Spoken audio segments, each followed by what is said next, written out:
Good morning and welcome to today's webcast, Best Practices for Higher Education Mergers and Acquisitions. Before we begin, I'm going to play a brief housekeeping video.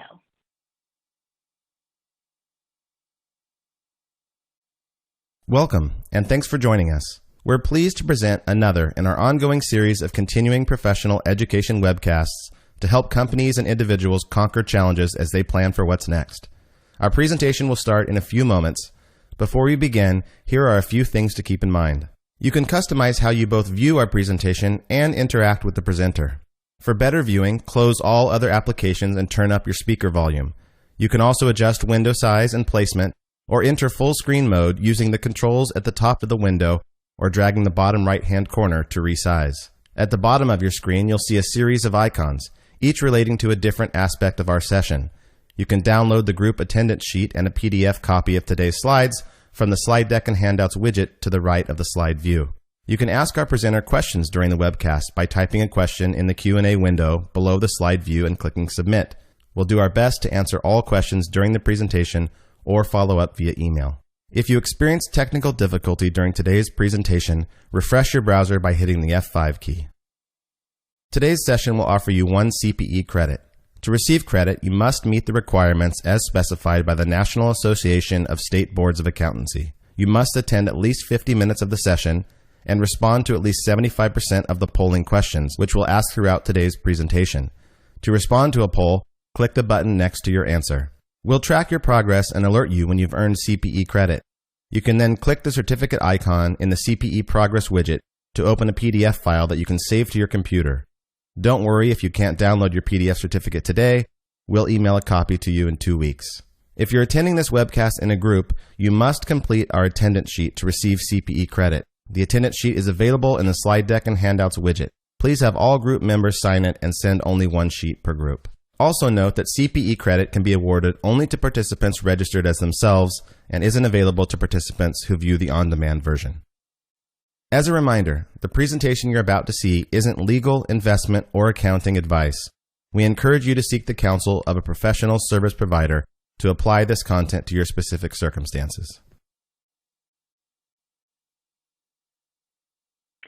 I'm pleased to introduce today's presenters from Moss Adams' Transaction Advisory Services Group, Guy Knuf, Partner, Abe Nour, Director, and Ryan Dover, Senior Manager.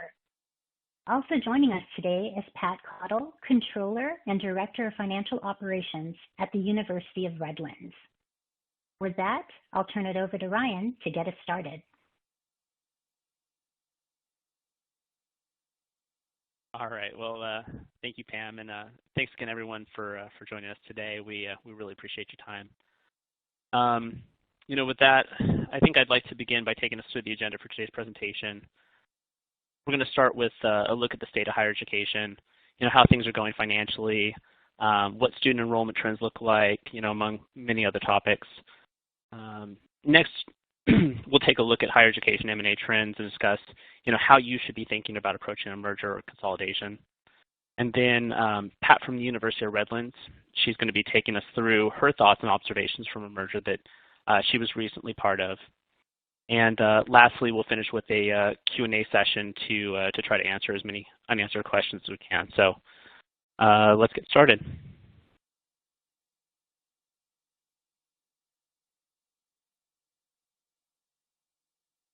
So here in this slide, it's an overview of the topics we're going to cover as we discuss the state of higher education, which we'll start by first taking a look at the challenges that higher education institutions are currently and have historically been facing as of late. I'll just, as opposed to going through that whole slide there, I'll move on to the next one to get us going. It shouldn't be a surprise to anybody that worldwide higher education institutions and the industry as a whole is facing unprecedented challenges. This is largely attributable to increasing competition and the need for greater efficiency among all higher education institutions. Higher education institutions face many challenges, but there's a few that are listed here that I'd like to touch on that I think are key. First one here, improvements to travel. digital communication, technology. They've made the previously inaccessible accessible, and ultimately have resulted in increased global competition amongst students. Next, with our ever improving technology and the wealth of information that's at everybody's fingertips, students want more from their learning experience. They and the future companies that they're going to be working for are demanding more, and they want a more personalized learning experience. Next here, higher education institutions are seeing an increase of competition on the resources, not just from international students, as I referenced from above, but also from scholarly pursuits and amongst faculty members. And lastly here, I think the last key challenge comes from the need to expand educational offerings. As more and more jobs in the future are going to require some sort of specialized education, post-secondary education, or specialized training that's going to need to be filled. So next here, I'd like to go to talk about the declining student enrollment trends. It should be no surprise as well that student enrollment trends have been going down as of late. According to data released by the National Student Clearinghouse Research Center, back on May 30th of last year, college enrollment has decreased in the U.S. For the 8th consecutive year.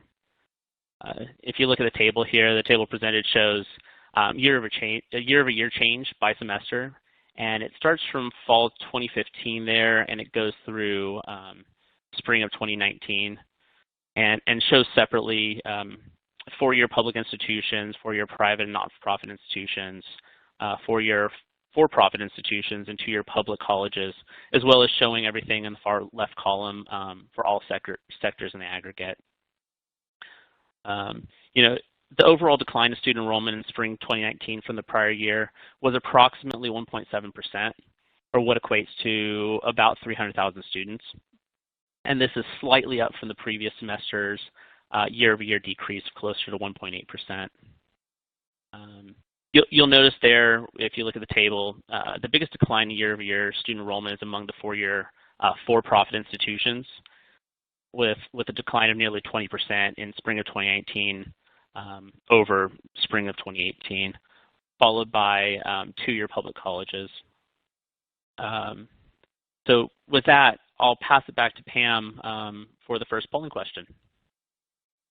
Yes, thanks, Ryan. We've got our first polling question. What have you been noticing about student enrollment trends within your organization or the organizations with which you work? Decreasing, B, more or less unchanged, C, increasing, or D, you're not sure. So I'll give you a few minutes to respond. To participate, please click the button next to the answer you choose and hit submit. So just as a reminder, we're offering CPE today for today's webcast, but you'll need to respond to at least 3 of the 4 polling questions that we have. So I'll kind of leave it just open for a couple more seconds here, just to give everybody a chance to respond. And thanks again to everyone for joining us this morning.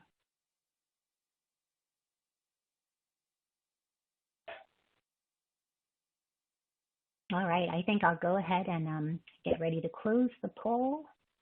And Ryan, here are the results. Okay. Yeah, decreasing. So everybody's, the majority, I should say, are seeing similar to what the kind of the statistics are also indicating. So that's interesting to see. Then, and 14.3% are showing increasing. So that's interesting as well to know. I wonder, what sectors those are specifically. But I guess with that, I'll pass it to Guy to address the recent impacts of COVID-19 on higher education institutions. Thank you, Ryan. So today, as far as talking about the COVID-19 impact, obviously You can't go anywhere without hearing about COVID-19. But the first point that I have is that it's obvious there's creating some major challenges for the higher education industry, but there's also opportunities. And so I'm gonna follow up with the opportunities at the end, but kind of talk about some of the challenges that we are facing.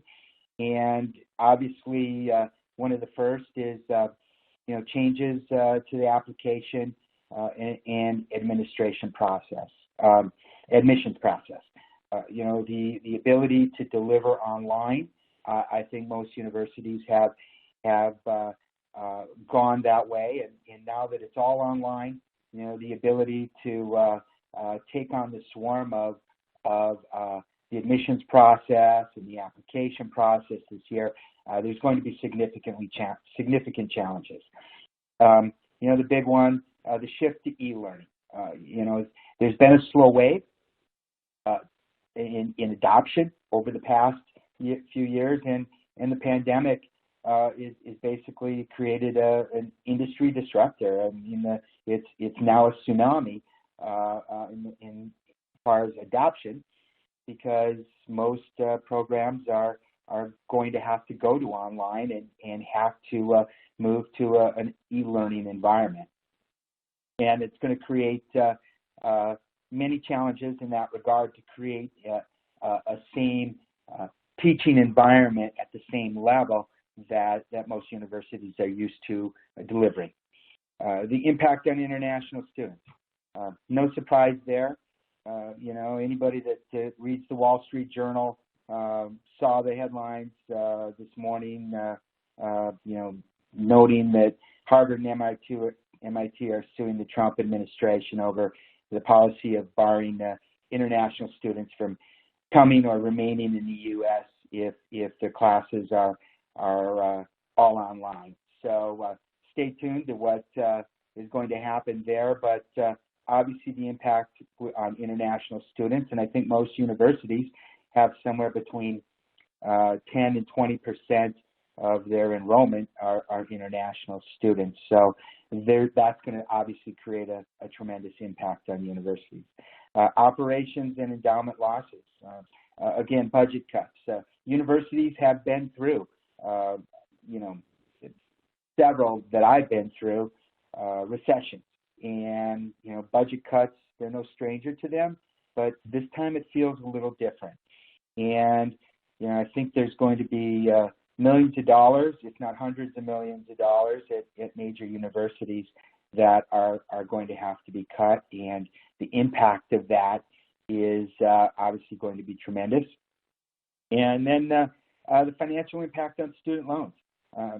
It's being watched very closely. It's a political hot potato as well, but the impact on the ability to get student loans and the amount of student loans is going to be an issue as well. So when I talk about an environment of steep budget cuts and layoffs and tuition revenue losses, international student enrollment down, and potential state funding cuts, where are the opportunities? And so I believe that there's three or four. And I think the first of which is unemployment. We went from a time of significantly low, probably all-time low unemployment, to a time where we have numbers now that are debatable what they are, but we all know that they're high and higher than we've seen in a long time. And so you've got a workforce of unemployed and underemployed adults who, are going to be looking at their careers and their skill sets and looking for opportunities to maybe advance themselves. So or change their careers. And so I think this is going to be an opportunity not just for community colleges and online programs, but advanced degrees, MBAs, PhDs. I think we're going to see a re-education of a significant part of our workforce, and that's going to be an opportunity for, I think, all universities at all levels. I think many universities have done a great job partnering with businesses to meet the demands of their local business environments, and I think that's going to have to be challenged even more to bring in businesses, and businesses are seeing their business models change in their workforce. So, universities seeing and understanding what the local business environments need and helping educate potential workforce to help our businesses. But I think immediately, sort of the elephant in the room is, and I think Wall Street sees it already, is the opportunity of the innovations in technology. They're going to accelerate. Technology companies are building platforms to try to create a feel of real-life classrooms, and we're going to see if that can be delivered and how that's going to compare to the in-classroom environment. So, class management tools, the syllabus, assignments, communications, chat rooms, e-textbooks, live tutors, online learning, math problem solving, software.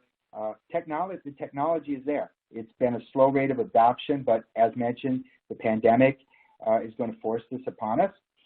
And I believe we can, from community colleges to top-ranking universities can take advantages. But with this, there's going to be winners and losers. And I think as a result of that, kind of the fourth area is creating opportunities for mergers. There's many small universities out there that are kind of sitting on the doorstep of wondering whether they should be closing. And they may be rich in resources, but short on cash flow. They may have specialties in engineering, nursing, theology, and maybe great opportunities for the right fit with another university. So with that and kind of the COVID impact, I'm going to turn it back to, I believe, Ryan, who's going to take us through the next various slides. Yeah, and mine, thanks, Guy. I just wanted to add on to what Guy just discussed. I wanted to talk about a fairly new development. Has to do with S&P recently reducing the financial outlook on certain U.S. not-for-profit colleges and universities. So this happened on April 29th of this year, and S&P essentially said that they would be revising the outlooks, downgrading many as a result of the financial toll caused by COVID-19. So this is another way that universities are being impacted by COVID-19. So as of December 31st, 2019, only 3.2% of colleges and universities had a positive outlook. S&P reduced the outlook of 11 of those colleges and universities from positive to stable. And then in addition, S&P also reduced the outlook of 117 colleges and universities from stable to negative at the same time. So as of December 31st, 2019, only 9.2% of colleges and universities were carrying a negative rating. As a result of this change, now 38% have a negative outlook. So just wanted to share that little tidbit of information because it is a fairly new development. And some of you may be familiar with it already. But with that, I'm going to pass it off to Abe, and he's going to discuss sustainable solutions in achieving financial efficiency. Thanks, Ryan. Good morning, everyone. With the challenges that Guy and Ryan mentioned, on this slide we will go over the sustainable solution in achieving financial efficiencies. So from a very high-level perspective, financial sustainability is the greatest challenge threatening the ability of colleges and universities to fulfill their individual missions. As you all know, nearly all funding sources, if it's government allocations and grants, tuition or debt financing, have been squeezed, and changes in one source can have a domino effect on the other. So let's look at it from the financial side. Balance sheets and income statements are trending negatively. With all the challenges, that the Guy and Ryan mentioned, and the upcoming challenges as well. So maintaining a reasonable level of liquidity in many instances is a significant and ongoing challenge.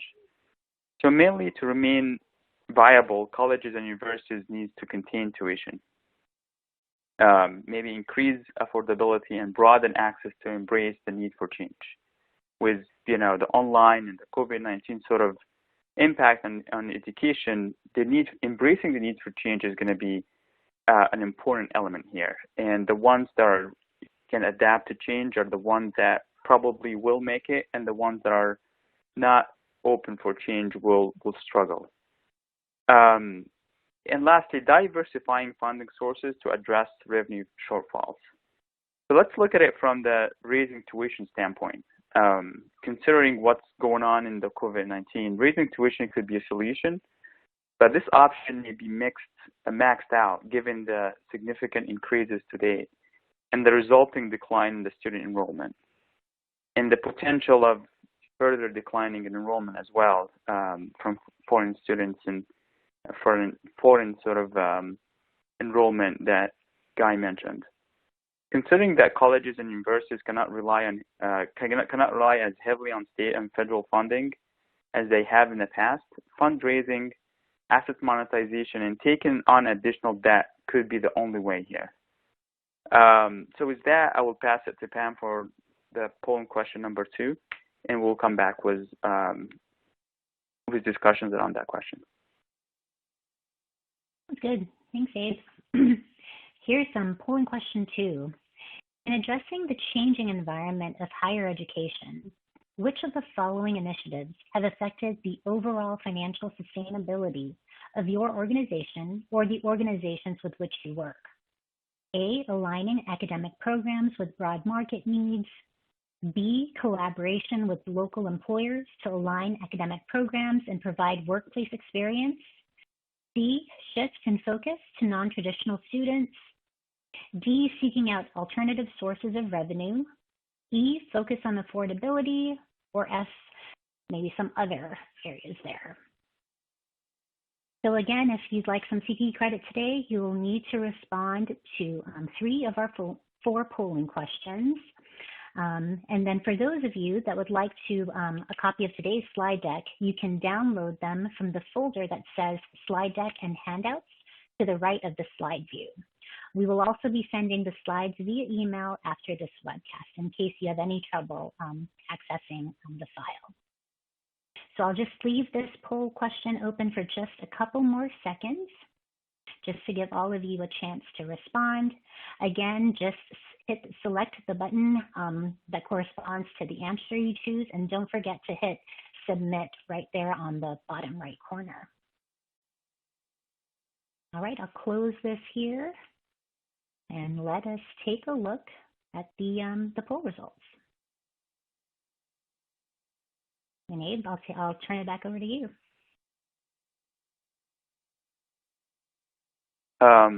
Thanks, Pam. And so just to go through the question really. So the changes or the changing environment in the higher education would be, is now very, an important sort of topic that universities and colleges are looking at to just sustain themselves on the financial side.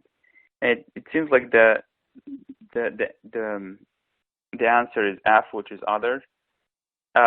What we think, in terms of what we expect going forward after the COVID-19 and what the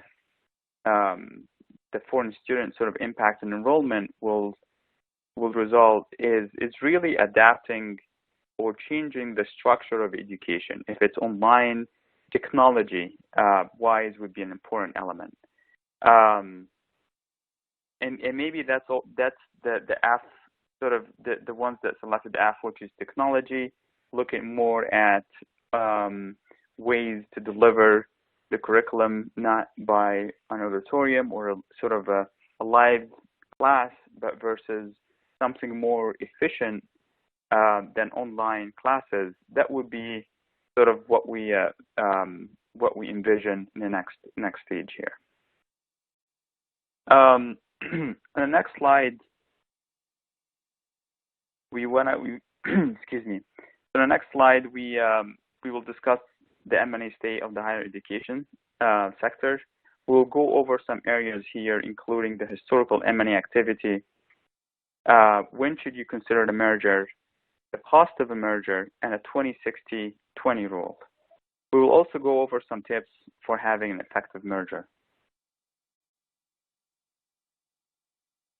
Starting with the historical M&A activity, consolidation in higher education in the United States have been occurring for years, and significant portion of mature schools today are the products or have been participating in at least one M&A activity. If it's a merger, if it's an acquisition, and that's sort of their development in the past years.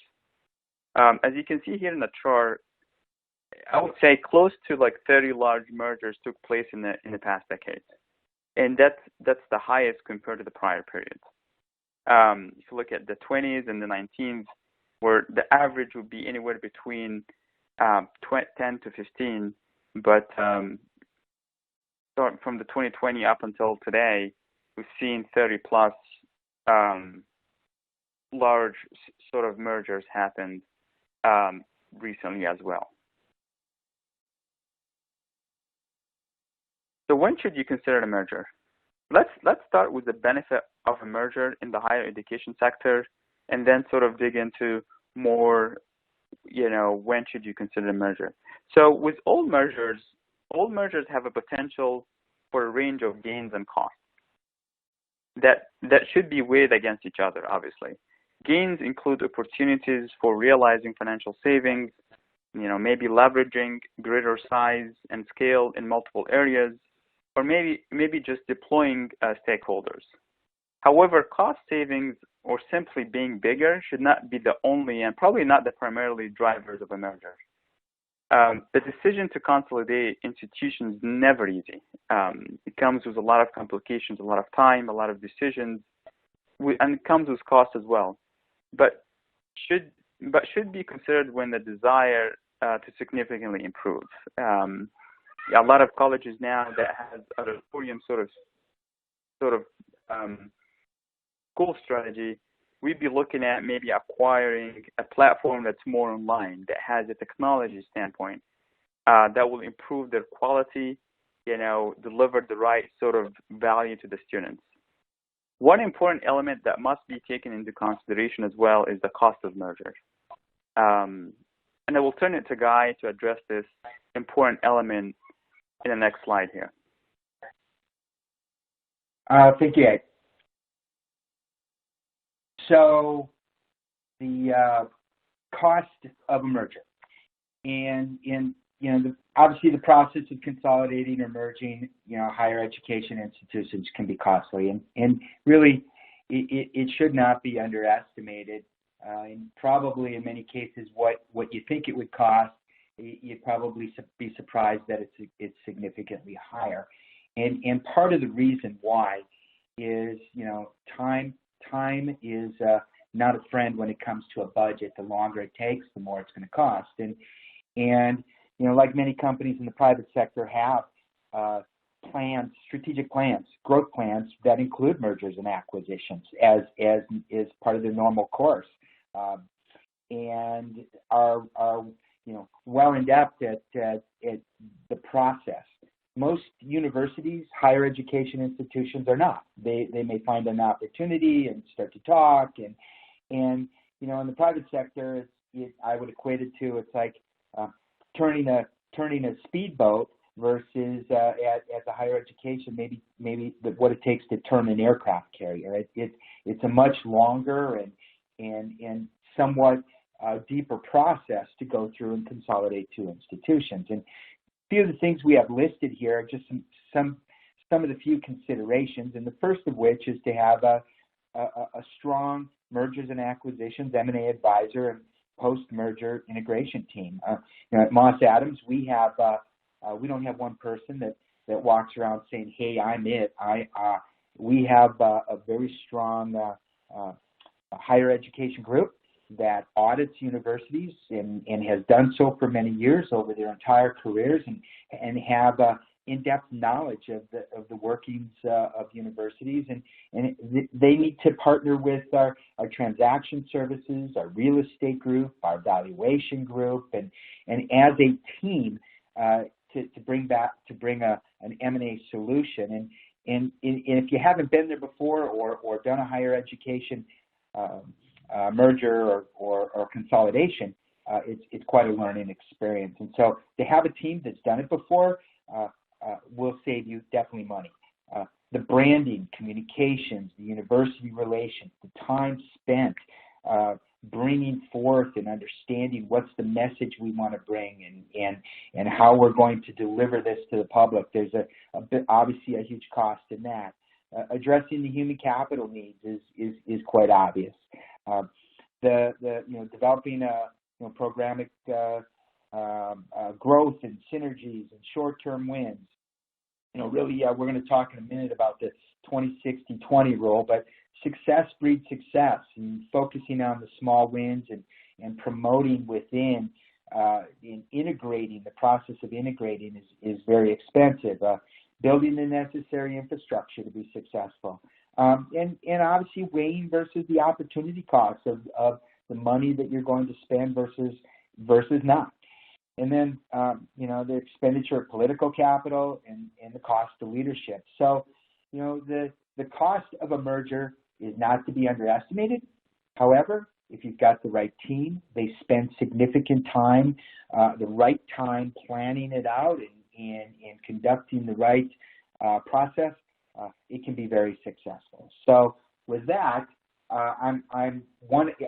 next area I wanted to focus on was the 20-60-20 rule, and it kind of goes along the line of the cost and the success of having a successful merger and acquisition or consolidation. And as expected, no one within an organization is going to be fully open to the idea of a consolidation or merger. And what are you going to find? Typically, you're going to find 20% will immediately embrace the opportunity. But I got to tell you, in that 20%, there needs to be the decision makers, which are quite obvious. Otherwise, it's a waste of time or effort. And 60%, may wait and watch and see how the transaction develops. But as we talked, people don't like change, and so needing to focus on the opportunities and building a consortium of support, and then addressing those that are opposed. What are the reasons that others would oppose? And so remembering, you're not going to have 100% buy-in. I think usually in any group or management decision, that if you can have 80% buy-in, that usually it's going to be successful. But wanted just to mention the importance of making sure that the team has bought into it, because that's a significant part in success of the integration. So with that, I'm going to pass it back to Abe to take us on to our next slide. Thanks, Guy. So lastly, here under the M&A section, we will discuss some tips for having an effective merger. And really, just to summarize this slide, having an effective merger, boils down into sort of like a couple of elements here. The first and most important one, having a plan for the merger and doing the proper diligence, if it's financial, legal, operational, regarding that merger. And lastly, a proper integration process, as Guy mentioned, after the acquisition, which is the post-integration plan. And that plan can range anywhere between the first 30 days, the first 6 months, 1 year, or maybe it goes all the way to the 5-year plan as well. So the process of consolidating or merging higher education institutions can be obviously difficult. So a robust sort of project management system must be implemented, including proactively identifying metrics of success. One of the most difficult and risky tasks will be selecting individual from one institution or the other to serve as a leadership role in the future merged institution. And that will be really the part of the post-integration plan.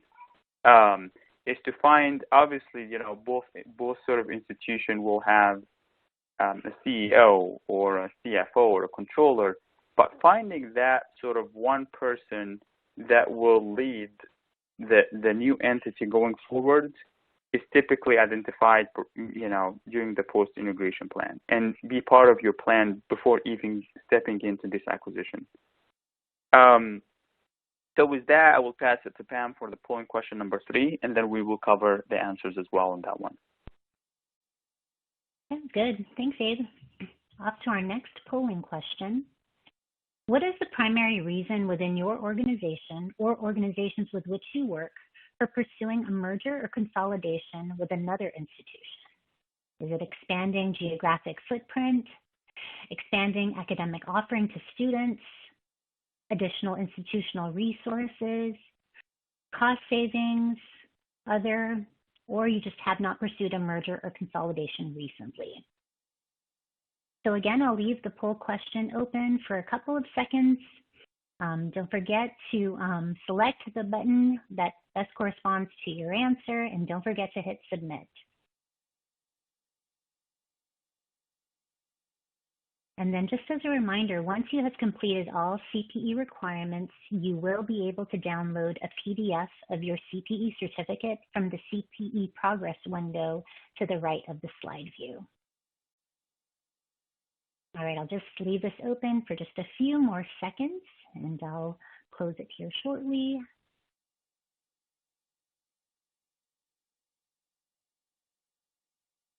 All right, I think I'll close the polls now, and let's see what the results look like, Abe.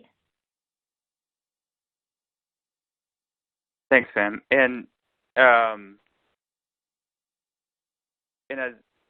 you know, as anticipating, like, you know, M&As are not, mergers are not sort of, you know, popular, you know, among all institutions.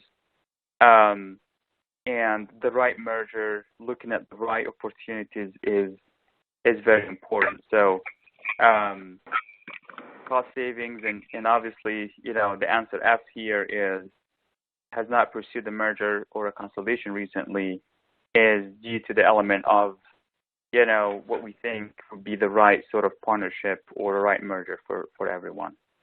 So with that, I want to turn it to Pat to discuss the lesson learned from the recent M&A activity that she went through, and sort of give us some some lessons here and some discussions as well. Thanks, Abe. So University of Redlands did a acquisition about a year ago, so it's still fairly fresh in our memory.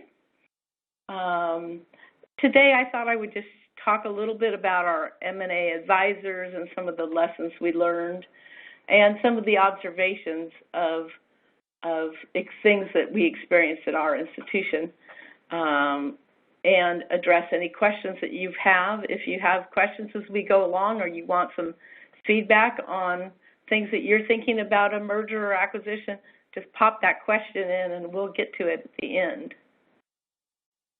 So let's talk a little bit about our M&A advisors. So the key advisor is the attorney, the M&A attorney. You're going to spend a lot of time with the attorney team, and they were very valuable in helping direct all the pieces of the acquisition that we had. But some of the other people you should be considering to consult with and bringing on as advisors is your investment bankers, they and your auditors. Those two teams can really help in your financial due diligence to make sure you really truly understand the finances of the institution you're either thinking of acquiring or determining to merge with. Credit rating agencies were really important. It's obviously a merger usually kicks off a credit rating review, so it's important to bring those teams in early so they understand what you're doing and why, and that you can schedule those reviews in the process. If you're doing lending, you may have commercial banking partners you want to bring in. You may want to also talk about your investment advisors and your insurance brokers. I know with our merger, the investment advisor is really important to understand their investment portfolio and how would we consolidate that with our portfolios. And insurance brokers told us a lot about what to watch out for as we merged the two institutions and merged ensuring a different location and a different site. So let's talk about some observations and lessons learned. Really want to understand what are the drivers for the institution to be considering a merger. If you're acquiring another institution, understand that institution's stress points, especially their financial stress, and understand the whys of their struggles. What problems do they think they're solving by the merger, and what problems will remain after the merger? This can be really helpful information as you do your due diligence work, because it'll tell you some key areas to be looking at. I know it was important in our due diligence work to really understand that question. Understanding the institution's culture is a big key to successful mergers or acquisitions. Can the two institutions blend their cultures? Think about how the two boards will work together, how faculty governance structures will work, what policies and procedures do the different institutions have, and how well would they blend. If there's not a similar fit between the two, there'll be more transition work and much more communication needed. So that just helps drive kind of the post-merger work and who you need to get on board. Not everyone will understand what's going on, so you've got to keep your team informed. You've got to keep it enthusiastic. Not everybody's really going to be hot on the idea of the merger, so how do you keep them from not getting bummed out and starting to tear down the transition process? Mergers and acquisitions are a lot of work, so you've got to have a team that's willing to kind of pitch in and do things that are out of cycle on top of their existing workload. And having a team that's supportive is an easier way to approach that work. I can't stress enough, and maybe the mistake we made in our acquisition is really understanding the institution's business and accounting practices. Feel free to dig deep under the covers of how the institution does things. Find out their practices and policies, understand their accounting treatments, get all their financial statement audit work papers, spend time tracking things back to supporting schedules, and understand who has institutional history, knowledge, and understanding, and make sure that person is sharing that information. I know I'll share with this audience that the institution we acquired had 8 controllers in 8 years. There was very little in the finance team that had that institutional history and knowledge, and it really made things really difficult when you want to talk about operating budget and trends and endowment funds and investments and enrollment trends because the controller's office didn't have much experience. So it's really important that you really understand all the details of how they manage their endowment, what's their operating budget, and what's the acquisitions impact to that operating budget. Understand even things like how they bill their tuition, what are their receivable policies, what systems do they use for the different business functions, and whose systems are those going to move to? Are you going to maintain their systems? Are you going to consolidate them within your systems? What's the IT infrastructure? Another observation we had was the other campus had kind of a weak network and not necessarily use the same kind of structure that we do. And I think part of that was it was a financially challenged institution, so they weren't investing a lot of funds into IT. So,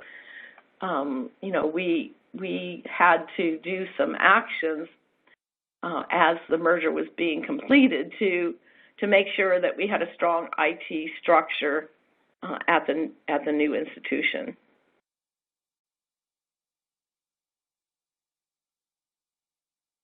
So let's continue on with some lessons about knowing in the merger process what things your campus is likely to experience. Merged employees are going to be very insecure about the future. They're going to need a lot of reassurance.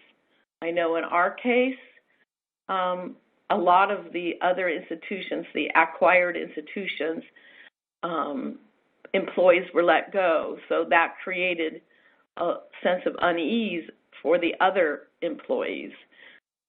You had a pivotal event that required the other institution to understand and get training on new procedures and new systems, and that took a lot of time, more time than we expected, but you have to devote some time to understanding that those individuals aren't going to understand your procedures and systems, so you need to educate them and provide training.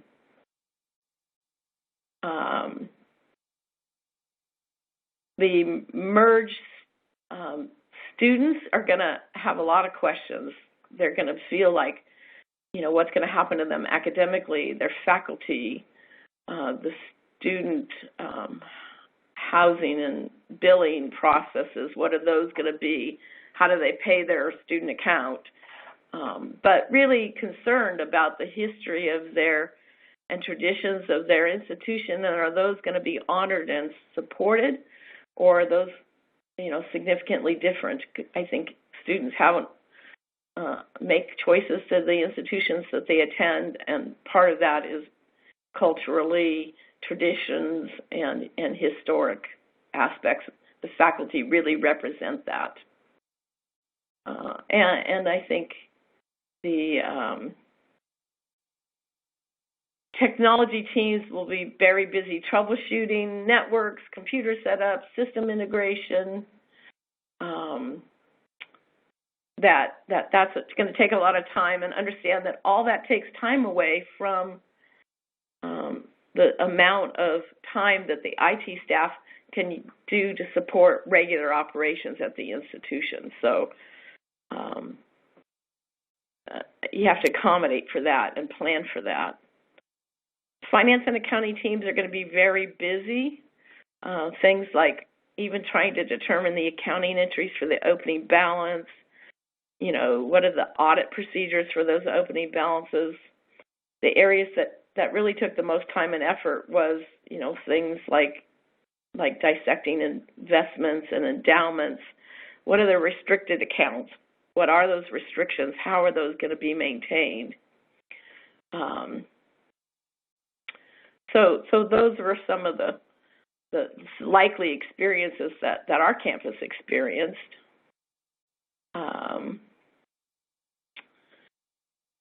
I don't see any questions yet. If you guys have questions, we'll be glad to address them.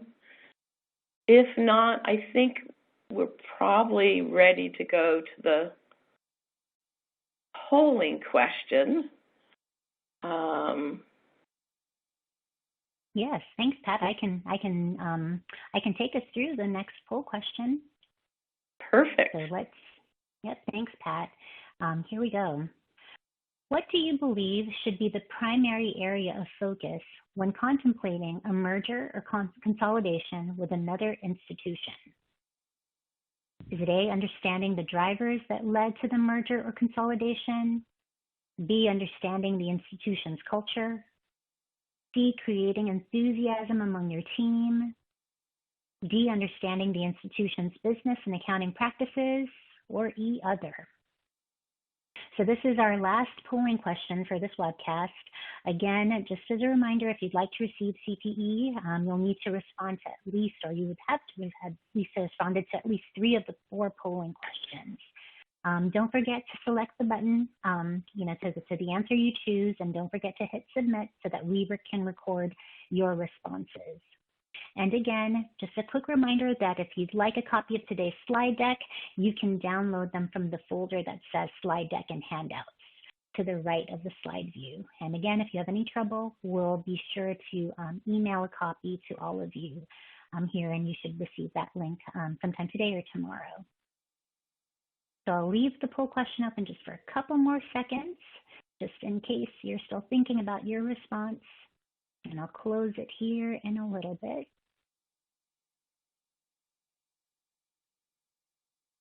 All right, I will close the poll, and here are the results, Pat.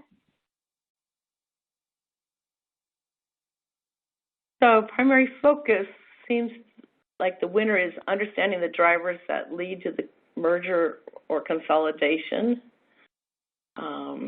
understanding the institution's business and accounting practices being the next highest ranking area.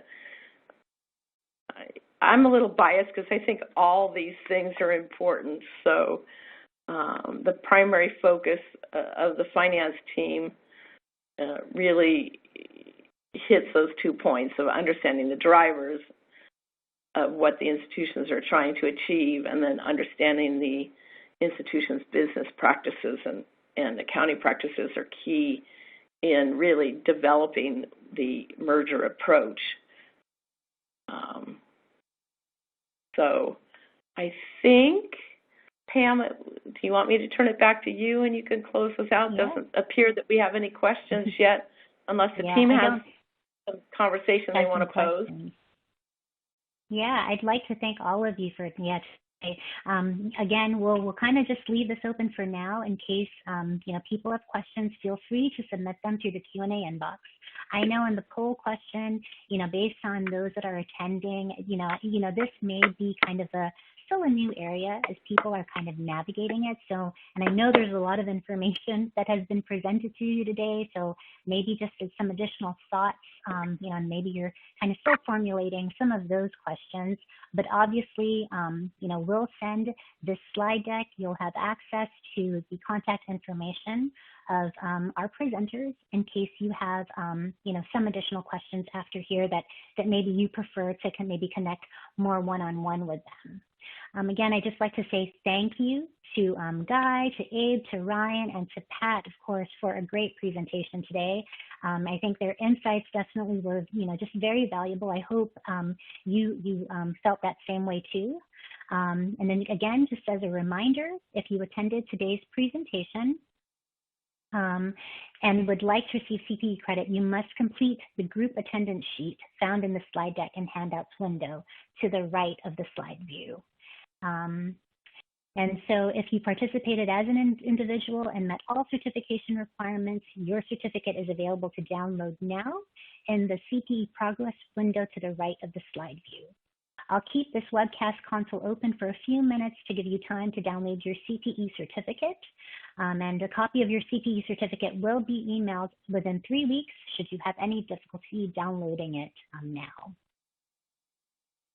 Oh, so it looks like we have a couple of questions, and we do have some questions that have been submitted. There is a question on here for maybe this is for any of our presenters. The question was submitted: does the panel see increased M&A needs or opportunities in this space? I'm Ryan, Guy, Abe, or Pat. I'm not sure if anybody would like to kind of maybe take that question. Yeah, this is Guy. I'll jump in. Obviously, we do see increased M&A activity in part because of the current stage of maybe some of the smaller universities having certain financial difficulties that, if you're in a position right now where potentially you might be rich in assets, a lot of small universities have great locations and have cities built up around them and have an amazing real estate footprint, but they've had decline in enrollment. They're having challenges to meet their budget, and they may have desire to expand or things, but they just don't have the financial resources to do it. And so that is a very good scenario for another university that sees something, whether it be the location, whether it be the type of specialty they may have, but as an opportunity. And I actually believe that there's hundreds of universities like that currently, and there is an opportunity. So we expect that it will increase. I'll let any of the other panelists jump in if you want. Yeah, this is Abe. I think to your point, Guy, we're also looking at more acquisitions, like, universities also acquiring platforms, a technology platform that will enable them to effectively deliver classes that have a digital footprint, like online or remotely. So not just from an M&A between universities or mergers, but also acquisitions in terms of technology as well. But I agree, as Guy mentioned, we do see as well mergers between universities for a lot of reasons. And this Guy again, I would just add to that just by virtue of the level of interest and inquiry that we're receiving individually right now is probably the highest that I've seen in a long time. So just based on that alone, I'm expecting to see an increase. Pam, do we have any other questions? Yeah, there was actually a follow-up. There's actually a follow-up question to that question. If you also see closures or shutdowns when the M&A route is not available. I'm not sure if you're able to answer that as well. It's related to that last question. Yeah, that's a difficult one. This Guy, shutdowns could potentially be a route that an unwinding. I mean, it's we hope not. But that potentially is a future route that may need to be taken, depending on the university and location and the state and financial resources that are available or not available. So that is potentially we do see for some closures in the future. Yeah, and one sort of element, this is Abe, one sort of element that I typically advise my clients is, when before getting into sort of like the closure or closing down the university, there is a lot of sort of steps that might be beneficial, like restructuring is one element. Our restructuring team have seen a couple of situations we're working on where they had to step in and do some restructuring in terms of debt or quick liquidity. So these sort of steps or options that a university can go through before even getting to the closure stage. But yeah, so I think restructuring would be an element that we will see, or like a factor that we see in higher education in the next sort of 6 months.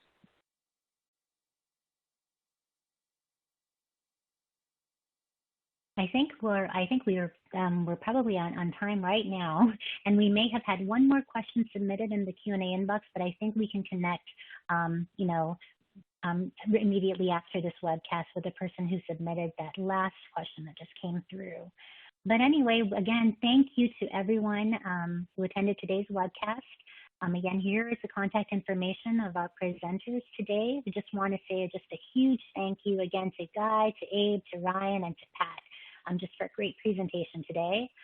Here are some additional resources, that we have on our website, including links to maybe some upcoming webcasts that you might be interested in, as well as a couple of on-demand ones that we have available in case you may have missed some. We also have, numerous resources around COVID-19. So when you get a chance, feel free to visit these resources. And then finally, here is a link to an online survey where you can provide feedback for today's presentation. Please take a moment to complete this survey as your feedback is very important to us. Thank you again for joining us, and we hope you'll join us again next time.